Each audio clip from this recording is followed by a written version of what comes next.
Hello student, आइए हम लोग नीट 2025 में आए हुए क्वेश्चन को सॉल्व करते हैं। क्वेश्चन यहाँ बोर्ड पे लिखा हुआ है, a photon and an electron mass m have the same energy E, full stop.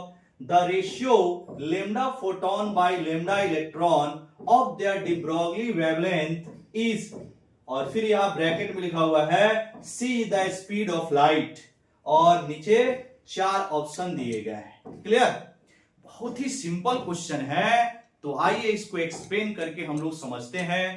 सबसे पहले यहां पर जो दिया हुआ है कि एक फोटोन और एक इलेक्ट्रॉन का जो मास है वह m के बराबर है। इट मीन्स जो मास ऑफ फोटोन है वह मास ऑफ इलेक्ट्रॉन के बराबर है, और कितने के बराबर है? m के बराबर है। तो आइए यहां पर हम लोग इसको लिखते हैं, mass of photon is equal to mass of electron is equal to m।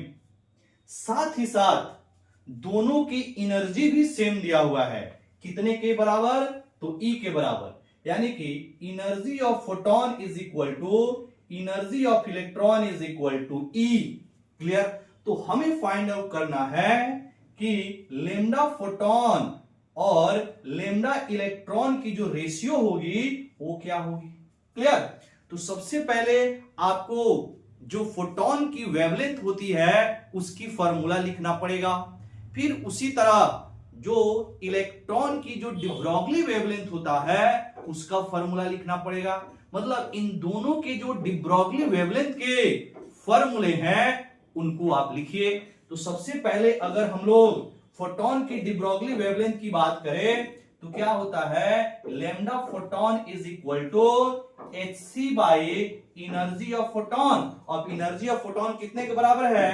तो E के बराबर है। क्लियर? साथ ही साथ अगर हम लोग वेवलेंथ किसका निकाले तो इलेक्ट्रॉन का, और कौन सा वेवलेंथ? तो de Broglie wavelength of electron is equal to h divided by root under 2m kinetic energy.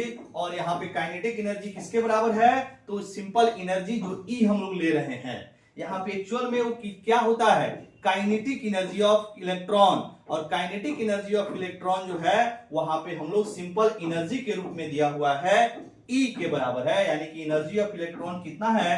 तो E के बराबर है। ठीक है? अब हम लोग को करना क्या है, इन दोनों का रेशियो ले लेना है, यानी lambda p divided by lambda E is equal to क्या हो जाएगा बाबू यहां से, तो hc divided by E whole divided by h divided by root under 2me।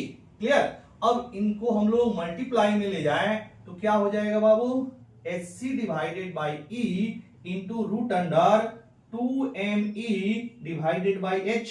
अब यहां से h से h कैंसिल हो रहा है तो ये हो जाएगा c into root under 2me divided by e। अब e को हम लोग क्या कर रहे हैं, रूट के अंदर ले जा रहे हैं, तो क्या हो जाएगा, e का स्क्वायर हो जाएगा। मतलब इसको हम लोग ऐसे लिख सकते हैं, c into 2me divided by e square का होल अंडर रूट। क्लियर? अब यहां से जो आपका एक ई है ऊपर वाले से कट जाएगा। ठीक है? तो क्या आंसर आ जाएगा, c into 2m divided by e का अंडर रूट। क्लियर? तो जो आपके फोटोन के de Broglie वेवलेंथ है और इलेक्ट्रॉन के जो de Broglie वेवलेंथ है, इनका जो रेशियो होगा वो कितने के बराबर हो जाएगा, c into root under 2m by e के बराबर हो जाएगा। क्लियर?